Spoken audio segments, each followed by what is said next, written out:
Comunicação e mercado. Hoje nós vamos falar sobre eleições, sobre política, bem em meio a uma Copa do Mundo, mas passou a Copa do Mundo, vamos estar em cima das eleições. E a nossa convidada é uma advogada eleitoralista de Criciúma, a Gabriela Schelp. Tudo bem, Gabriela? Tudo bem, Joyce. Gabriela, conta um pouquinho da tua história pra gente, porque eu estava ouvindo uma entrevista sua na Rádio Eldorado e você tem estudado bastante para se especializar nessa tal questão eleitoral, né, Gabriela? É que, na verdade, o direito eleitoral, ele muda constantemente. Então, tem que correr atrás, tem que atualizar. Mês de maio e junho, a cada 2 anos, são quando se tem os congressos eleitorais no Brasil inteiro. E eu optei por rodar, realmente, o Brasil atrás dos congressos. O que são esses congressos eleitorais, Gabriela? Então, os congressos normalmente são um ambiente mais acadêmico, né, em que se tem uma discussão das decisões e das alterações, porque na verdade nós temos duas partes, né? Nós temos a alteração legislativa, mas tem todo o enquadramento judicial dessas alterações. Então se tem consultas com base nas leis que são feitas para o TSE, onde aplica determinada coisa, para ver qual vai ser o entendimento do TSE para essa eleição ou para uma eleição futura, se aplica nessa eleição ou na próxima. Então a gente acaba tendo esse ambiente mais acadêmico de discussão. E onde que você foi nessas tuas rodadas aí? Então, eu já tive em Porto Alegre, eu tive em Brasília semana passada, fiquei a semana inteira lá, inclusive acompanhei um julgamento de uma questão eleitoral no STF, que foi bem interessante. Tive em São Paulo e agora essa semana em Florianópolis. Ô, Gabriela, você está com o teu escritório... Tô. Mas como é que você chegou a isso? Eu conheci a Gabriela trabalhando na prefeitura, era uma menina, né? Bom, é ainda, né? Tinha 18 anos no governo do Anderley Antonelli. Foi.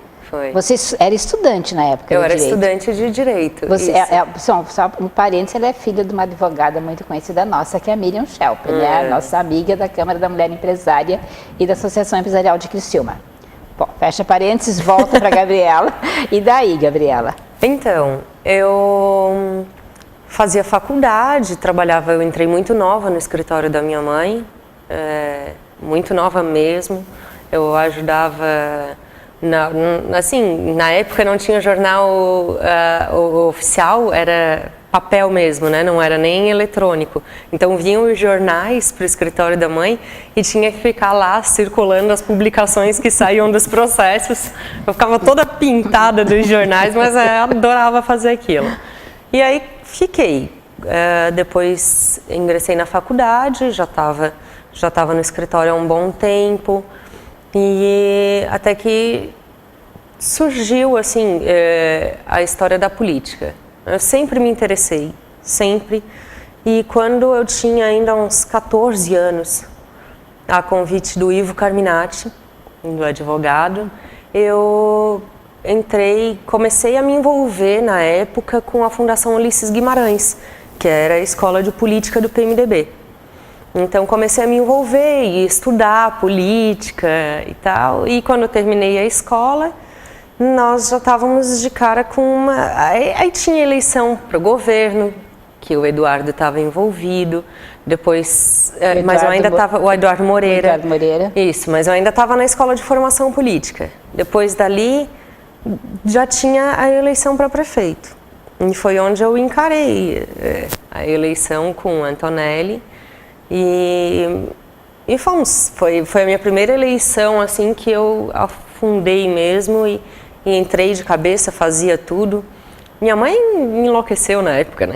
Enlouqueceu porque tinha o escritório e, imagina, eu trabalhava no escritório, ela não queria que tivesse envolvido com política. Foi um negócio sério. E depois que terminou a campanha, teve todo o processo judicial do Décio, eu já tinha voltado para o escritório.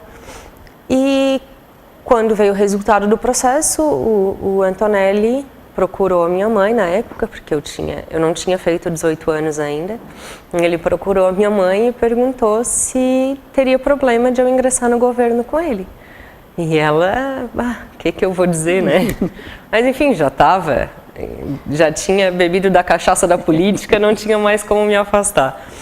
Eu entrei no governo Antonelli e comecei depois a trabalhar logo em seguida. Fui para o setor de licitações. Na época, o chefe do setor de licitações foi chamado para ser procurador do município e eu assumi o setor de licitações. Na época, começou a ser aplicado, veio a obrigatoriedade de começar a utilizar o pregão, era o presencial ainda, não era o eletrônico. E o Antonelli falou assim, olha, vai atrás, tem que ir. Comecei a procurar curso para fazer, fui fazer em Curitiba na época, ganhei o certificado de pregoeira e quando ganhei o certificado eles olharam para mim e disseram assim, além de tu seres a pregoeira mais nova do Brasil, tu é a primeira mulher. Olha só! Porque era muito recente, então nós trouxemos para cá, começamos a fazer o pregão. Depois veio o pregão eletrônico. Explica só um pouquinho o que é o pregão para a gente Então, lembrar. o pregão é uma modalidade de compra do município, né? Uma modalidade de licitação. E ele é um leilão invertido. Né? No leilão é quem dá mais e no pregão é quem dá menos. Quem dá menos, pelo mesmo serviço, a mesma pelo qualidade. Mesmo serviço, mesma qualidade, respeitando o edital.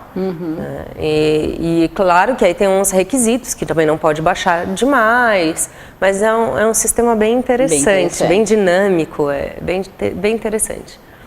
Depois eu saí, transparente, né? E transparente, porque está todo mundo ali na tua frente. O pregão eletrônico também, ele não fica o pessoal ali, mas tem a mesma rigidez do presencial.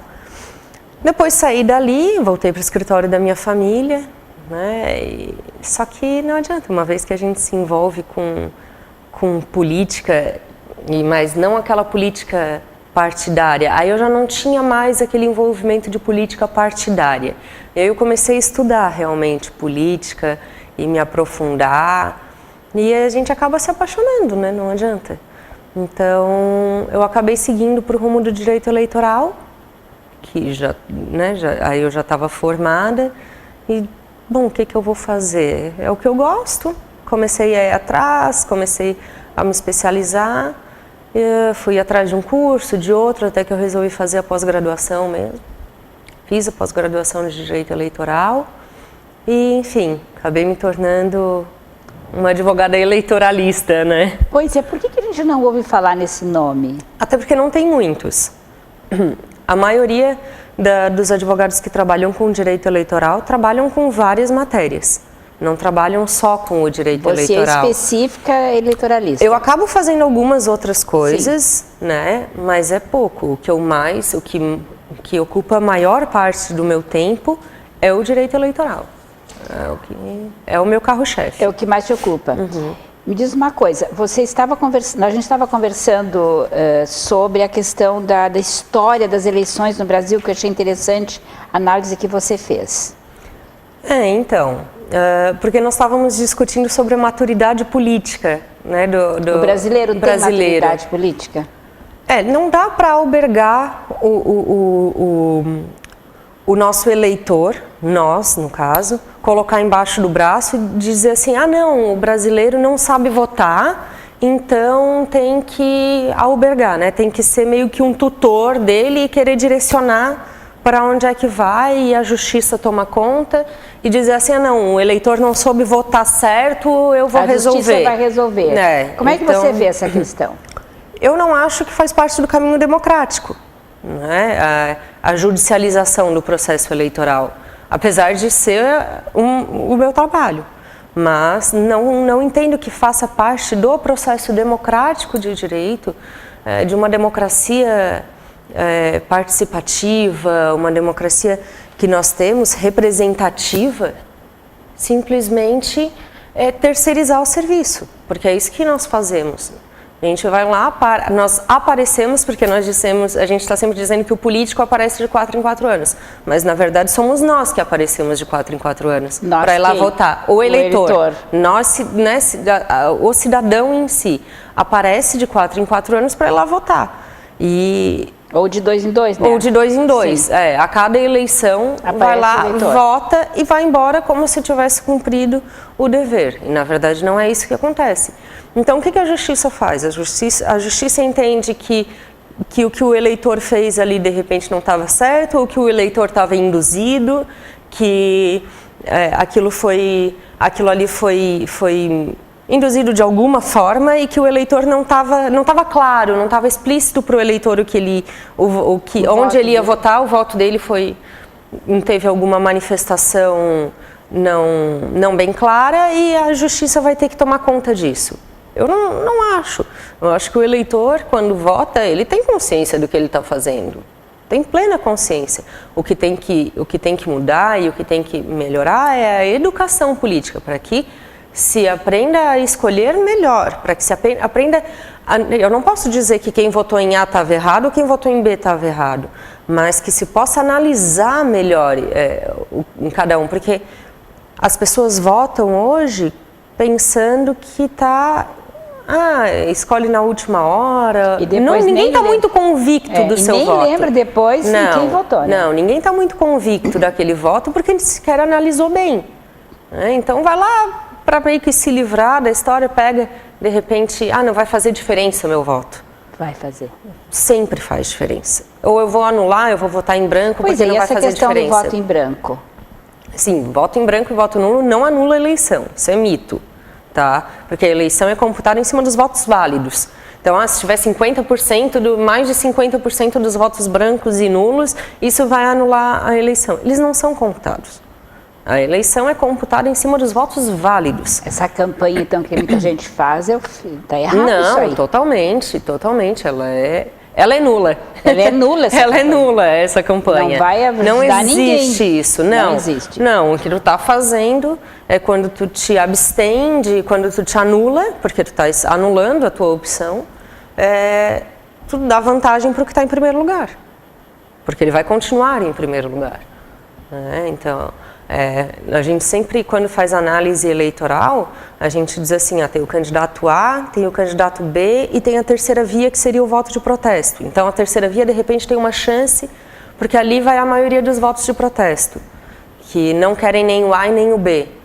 Mas, então, assim, de alguma forma, mesmo tu votando num outro candidato, que seria um voto de protesto, tu estás contribuindo no processo eleitoral. Porque tu não quer o A e o B, então tu está diminuindo o percentual deles. Agora, quando tu anula ou tu vota em branco, tu não está influindo no final, percentual deles. No percentual deles. Não. O que vale são os votos válidos. Exato. Então, voto em branco e voto nulo não anula a eleição. Não. E isso tudo está na questão da nossa maturidade de conhecimento político eleitoral.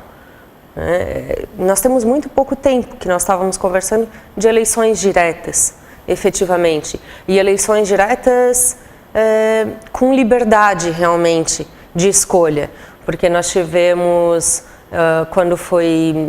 quando o Brasil virou uma república, nós tínhamos, mas era um processo ainda que só alguns votavam, claro. Não era um voto livre. A eleição, por exemplo, de Jânio Quadros, só 5,6 milhões de pessoas votaram. Então, é uma eleição muito pequena, muito restrita, que não tem a grande população não tem uma liberdade de escolha. Então, a partir do momento que nós começamos a ter uma liberdade de escolha, nós tivemos muito pouco tempo e muito pouca análise disso. Porque nós tivemos um período de regime militar onde não se discutia política, era proibido discutir política. Depois nós viemos para um período libertário, onde a Constituição quis sair daquele regime anterior e instituiu um sistema libertário, onde tudo se pode. E onde tudo se pode, tu pode também atacar o outro como tu bem entendes. Então, o pessoal acaba não discutindo política, começaram a atacar um ao outro. Então, eu tenho liberdade hoje de defender o meu ponto de vista. E eu vou defender, porque eu tive um período de repressão, eu vou defender aquele meu ponto de vista sobre qualquer coisa, inclusive passando por cima da opinião do outro. Eu tenho que tentar impor. O que antes eu não podia fazer, agora eu acho que eu posso. É um movimento dialético, né? Totalmente, totalmente. De um regime fechado, completamente, né? Deus nos acuda. Exato, sem um equilíbrio. Sem um equilíbrio. Mas o equilíbrio, ele é sempre um processo... de conquista. De conquista, ele é um processo longo e sofrido. Sempre. O que nós tivemos em vários países que passaram por guerras e vários outros sistemas, no Brasil nós não estamos passando por isso, mas não vai mudar o sistema do processo de aprendizado, como qualquer outro, ele é longo e sofrido. Longo e sofrido. Sempre. Nós estamos conversando com a advogada eleitoralista Gabriela Schelp, a gente vai ao intervalo e já volta.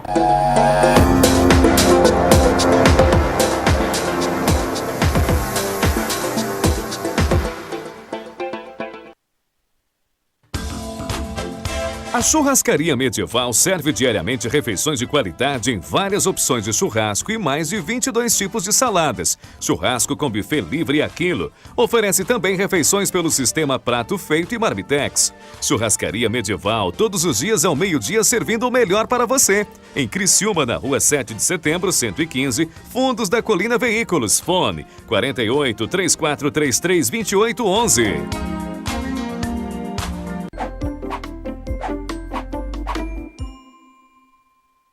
Quando devo controlar os cupins? Antes, durante ou depois do verão?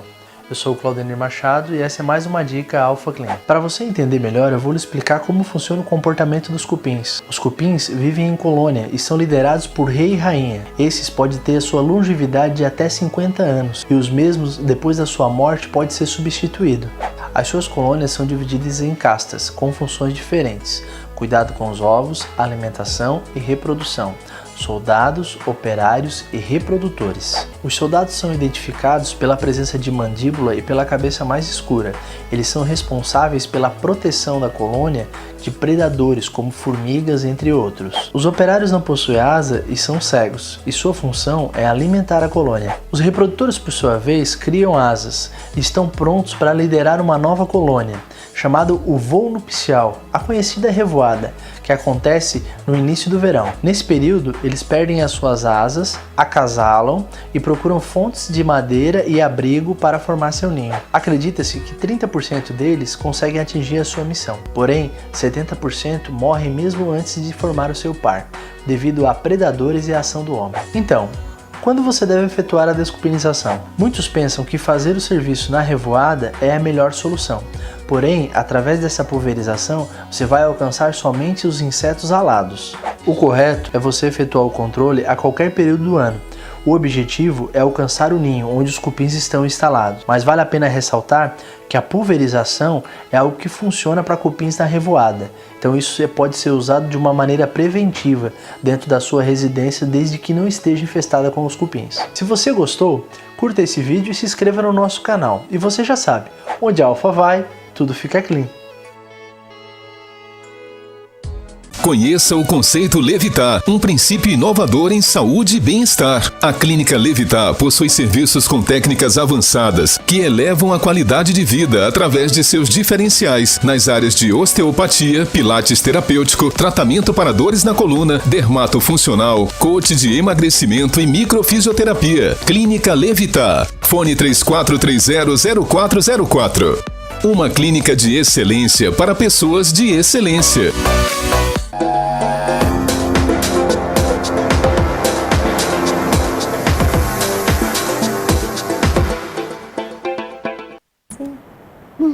Nós estamos conversando com a advogada eleitoralista Gabriela Schelp. Gabriela, campanhas, o que se pode, o que não se pode? Porque as eleições, a campanha mesmo começa em julho, depois... Começa dia 16 de agosto, na verdade. 16 de agosto. Bem depois, pra frente. Bem pra frente, a eleição já vai ser em outubro. 16 de agosto começa a campanha eleitoral propriamente dita. Antes disso não pode fazer campanha. O que pode, o que não pode? Então, antes disso, nós temos um limbo, né? Que é a pré-campanha. A pré-campanha é um período que não está bem regulamentado ainda. Então, uns acham que tudo pode, outros acham que nada pode. Eu procuro seguir um meio termo. Eu digo que não pode na campanha, não pode na pré-campanha. Acho que isso é uma coisa muito clara, né? Mas com algumas liberdades que não se tem no registro do candidato. Então, aquele pré-candidato, ele não necessariamente vai ser o candidato. Muita gente pode ser pré-candidato, né? Todo mundo pode ser pré-candidato agora. Todo mundo pode ser pré-candidato, porque ele tem que sentir, até porque ele tem que colocar o nome à disposição para sentir, ele tem que se colocar, o candidato ele tem que se colocar como pré-candidato para sentir como é que vai fluir a campanha, se tem viabilidade, se não tem viabilidade, para ir pensar se realmente ele vai encarar uma convenção, se ele vai encarar um processo mesmo. Então, é necessário que se tenha esse período para as pessoas, senão nós vamos ficar sempre nos mesmos, aqueles que a gente já sabe que são efetivamente candidatos. Mas o período de pré-candidatura... Então pode fazer reuniões políticas? Sim. Tem algumas coisas que corre o risco de ficar escancarado como uma pré-campanha, como uma campanha eleitoral antecipada na pré-campanha, né? Então, não pode ficar fazendo menção a número, não pode ficar fazendo menção a um slogan político, por exemplo. Eu procuro sempre pedir para diferenciar muito um período e outro, porque essa é uma fase de tu te expor como pessoa, te expor assim, as tuas opiniões políticas, expor como cidadão político. E o que tu pensa para a cidade, o que tu pensa para o estado, o que tu pensa para o país, o que tu acha que dá de melhorar, o que não dá de melhorar. Então, é um período importante para tu conheceres, já que as campanhas estão cada vez diminuindo o período, o período de tempo. Então, a pré-campanha é um período interessante para tu conheceres as pessoas e dar um feedback para aquelas pessoas que têm uma pretensão de sair candidato, para estudar a viabilidade disso. Então, claro que tem algumas coisas que não podem acontecer efetivamente. Eu já saí montando equipes, comitê, gastando dinheiro à torto e direito, fazer uma arrecadação de campanha e já sair gastando, não, esse dinheiro que esse ano nós tivemos o crowdfunding, que a gente chama, que é a vaquinha eletrônica, que pôde fazer uma arrecadação antes, esse dinheiro é para ser gasto na campanha e não numa pré-campanha. E a campanha começa dia 16 de agosto. 16 de agosto. 16 de agosto. Vai ter 15 dias, setembro, vai ser 2 meses, 60 dias mais ou menos de campanha, que a eleição é 7 de outubro, né? Exato. Então, assim, é pouco tempo, né? E vai ter o programa eleitoral? Vai ter. Então, o que mudou aí? Com o fundo eleitoral que existem 2 fundos, né? Existem o fundo eleitoral e o fundo partidário. O fundo partidário, ele é para manutenção dos partidos e o fundo eleitoral, ele é para gastos de campanha. Entendi. Tá? O fundo eleitoral, ele foi criado agora, recentemente. Ele utiliza verbas das isenções fiscais e tal, que seriam repassadas para as emissoras de rádio, televisão, pela campanha partidária que era feita, que ficava passando na televisão campanha dos partidos, os presidentes dos partidos se manifestando, os candidatos, os eleitos dos partidos se manifestando. Essa campanha, essa propaganda eleitoral partidária é que acabou. Em todas as épocas ou só agora? Não, em todas as épocas. Acabou a campanha partidária, mas o programa eleitoral gratuito continua. Tá? Teve uma diminuição de tempo, tanto de minutos quanto de período, mas a campanha, o programa eleitoral gratuito, ele continua. Tá? Que é o período onde os candidatos vão se apresentar. Claro que a gente tem um tempo menor, mas em compensação nós tivemos uma liberação muito grande da internet. A utilização da internet, Facebook, patrocínio de posts. Então, o candidato vai poder pagar para impulsionar determinadas postagens dele para alcançar um público maior, que antes era alcançado pela televisão. Agora vai ser proporcionado pela internet.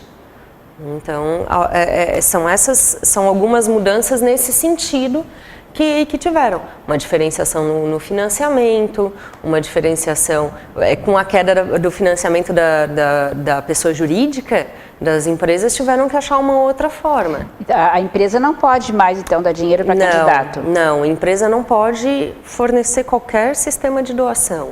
Porque nós não temos a doação só de dinheiro, né? Nós temos a doação de bens e serviços. Sim, camiseta e também, né? Então, o dinheiro do candidato vem da onde? Do dinheiro dele? O dinheiro pode vir de doações de pessoas físicas. De pessoas autofinanciamento. E a pessoa tem dinheiro e vai se financiar. Claro, o autofinanciamento e o fundo eleitoral, que é o financiamento público. Que é o financiamento público. Que já foi distribuído para os partidos, ficou em torno de 1,7 bi. Quase 2 bilhões. Quase 2 bilhões, isso, de financiamento público.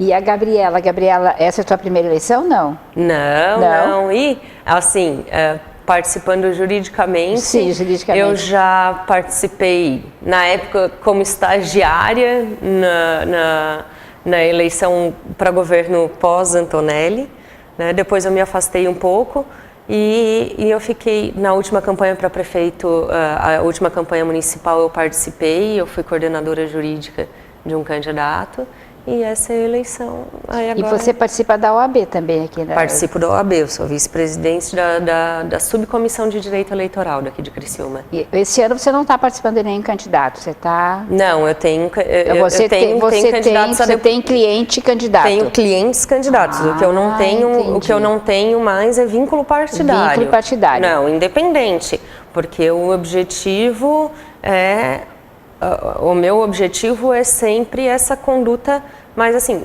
vamos tentar politizar a situação um pouco melhor, independente de partido, eu não tenho vínculo partidário nenhum, e então procuro diversificar e ouvir mais de um lado, ouvir mais do outro, ter uma abrangência maior, né, e não ficar nessa coisa de um lado ou outro, né?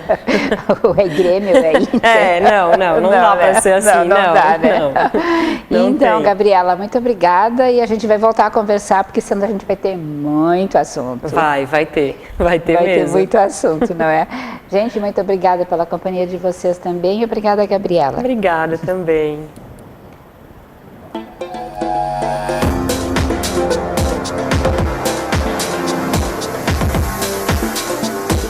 Comunicação e mercado.